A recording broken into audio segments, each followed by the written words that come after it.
Most interesting hearing from Ole there. Another bad week for Man United. Just how big do you feel the problems are for Man United right now? Oh, massive. The gap's massive. If you look, I'm judging Man United on winning Premier League titles, not getting top 4 or top 6. This is Manchester United. I keep on going back to it. This is the biggest club in the world, in my opinion. They're a million miles off. A million miles off. You've seen the twist in where Liverpool are now to where Man United are, where Liverpool were, what, 5 years, 6 years ago? Yeah. And it's span, and you're sitting there, you're looking, you're thinking, how did it get like this? How?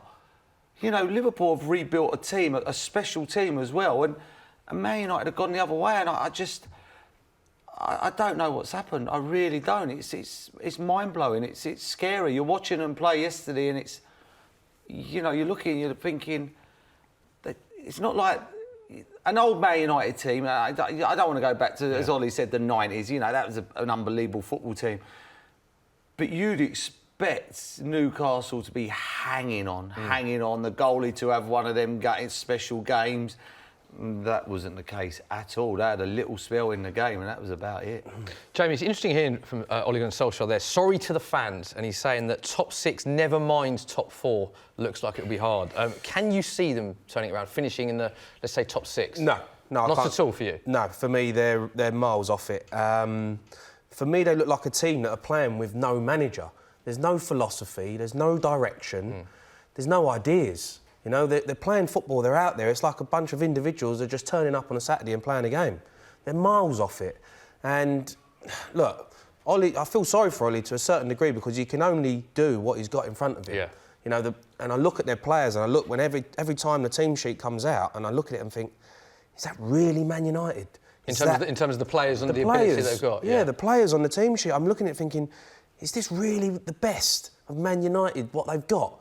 You know, and Solskjaer, to be fair, has brought in Dan James, he's brought in Maguire, Wan-Bissaka, and they've actually done all right. They look all right.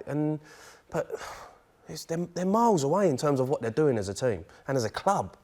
Merce, on that, Ollie, mixed views, it seems, at the minute from the fans. Do you think he is the right man to turn this around? As Jamie was alluding to there, there's a lot of wider issues, it seems. Is Ole Gunnar Solskjaer the right man for the job for you?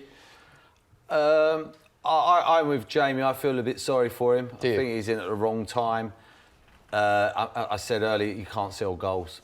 Sell goals. Lukaku was their goal scorer. He might not chase the full back down, but he puts the ball in the back of the net. That's what it's all about.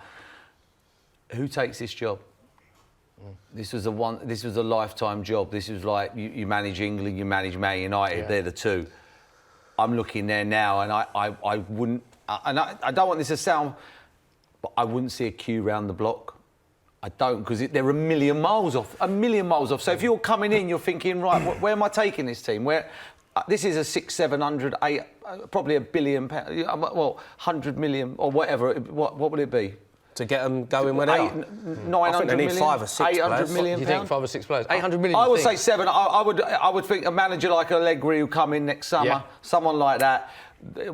If you want to give Man United a chance, you'd have to say 700 million. 700 million to get them back to where they were I'd competing. want 7 players.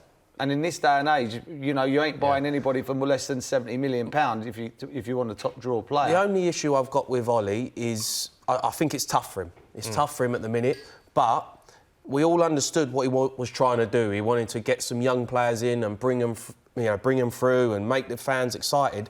The problem is that you've got rid of players who have been there and done it. All right, they may have not been performing, they haven't been at the best. But as a manager, I look at him and think, all right, have you got rid of them players because you weren't prepared to get the best out of them and deal with these egos and deal with these characters, and you think it's easy to just get some young lads in and, you know, they'll put up and shut up, really, to a certain degree, and they'll try and do what they can, but really, I feel sorry for the young lads that are coming in because they're looking at, you know, they're looking at leaders on the pitch, and who are they?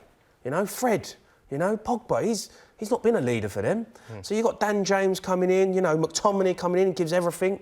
But you still need them experienced players to step up and get a grip of them if they're not doing it. And they haven't got it. So them boys are out there on their own. They're looking after themselves. And that's what it looks like. We're going to have a look in a little bit more detail at some of the results under Ole Gunnar Solskjaer because the thing that jumps out for us is the is how different they are since his start of, well, let's not forget that he's unbeaten in his first 12 Premier League games, Merson, won 10 of those 12. They then lost to Arsenal, then he got the job permanently. Only won 4 of his last 17. This is a comparison since the end of Solskjaer's 12-game unbeaten start. And as you can see, worse than Newcastle's. So why has it turned around so much? Because when he was the caretaker manager, it was so successful at the start. It's a dramatic change, isn't it? I think the players just went out and they play with a freedom that, you know, with Mourinho, and then all of a sudden they went out and went, oh, we'll show him. And they went out, and let's be honest, in some of the games they were fortunate. You know, I watched a lot of them games that could have easily gone the other way. These games that are going that way now could have easily gone that way when he was on that run. Do you know what I mean? Yeah. Like, at the start of the season, when they were on that run, they would have beat Newcastle 1-0. Yeah.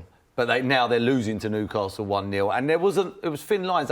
They scored they scored a last-minute goal against Burnley at home, and you know, Arsenal were on the rack at a time in a game.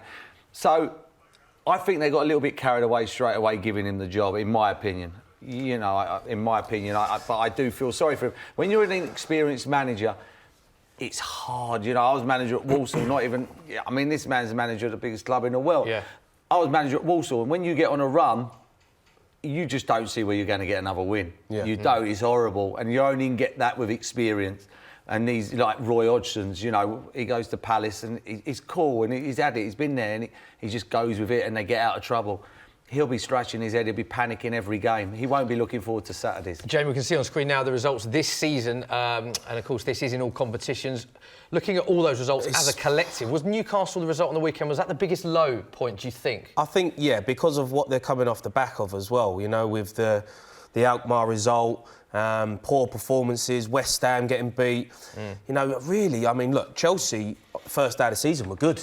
You know, it wasn't a 4-0 for me. No. Leicester, they rode their luck, you know, and they won 1-0 when really and truthfully wasn't a great performance. And then you go and win 1-0 against Astana. If you look at them results, if you looked at them fixtures at the start of the season, and you got 2 of the big boys in there, and they're both at home in Chelsea and Arsenal. If you're a Man United fan, you'll be thinking, we should be in the top 2 or 3 here with them fixtures. You know, a lot of them teams are not in the top half. You know, you wouldn't expect them to be top half teams, or they're going to be around that. And that was a nice, kind lot of fixtures for Man United. A kind fixtures. Currently in the bottom half of the table, Man United, Jamie. No disrespect to Newcastle and Palace, but they were kind of favourites to get relegated this season. They've beaten Man United, you know, and you've got to look at it and think, they're not careful, Man U. They could keep not picking up results. They're not going to be thinking about top 6. They're going to be thinking about staying up. Well, James, come on. Staying up, you think? Seriously. Listen, you can't It's that serious for Man United? They need to get results. At the end of the day, if you look at teams like Arsenal and teams that are not doing, you know, who are doing well but not playing well, that's what Man United were doing.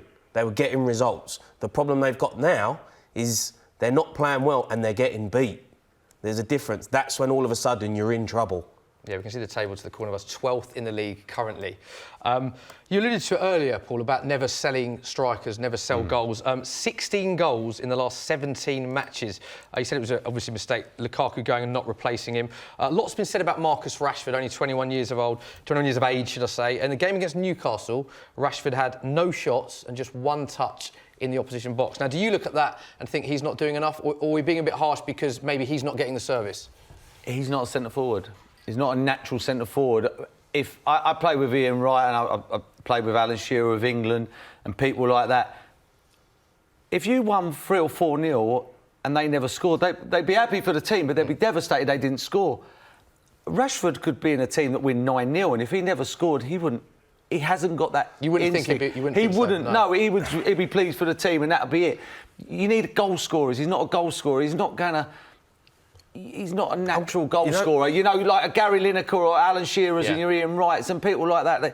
The ball bounces off a defender and they tap it in. You go, well, that was lucky. No, it weren't lucky. They were there. They know. Yeah. And you've got to have that getting in the box when the ball's out wide and plays being built up. Centre forwards who are goal scorers, they get in the box and it ends up on their head or on the end of their foot. I'm going to disagree with you to a certain degree. You can't disagree with me one bit when you just said Man United are going to get relegated. Seriously. I'm surprised that chair didn't go back and you was like, out. Jamie, now you've had time to think about that. Do you stand by that you think they could be in relegation? There's no one deserves to be in the Premier League just because of who they are. You know, Leeds went down with a great squad. West Ham went down with a great squad. It can happen, you know. I got relegated with Wolves and we looked at it and thought there's no way we should have got relegated. It can happen. So, you know, until they need to get results. And at the end of the day, when you're not playing well, you need to get results. On Rashford, I look at Rashford and think, yeah, he's an inside forward. He's not a number 9. But I see some of the runs he makes, and he makes great runs. If you watch the run that Mane made and Milner put him in at the weekend, it's a great ball. It's a pass It's a pass. But he's not getting that service. Rashford's making the runs and the ball's not coming. In the end, you get frustrated.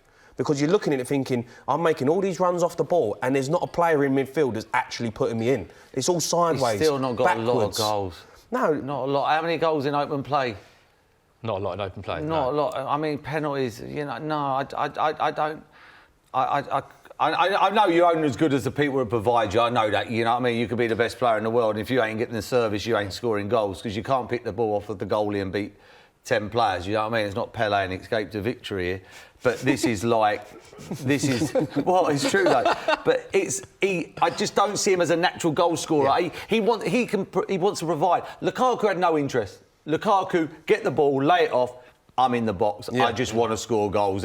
You know, Rashford does too much for me. He does too much. He needs to concentrate on scoring goals.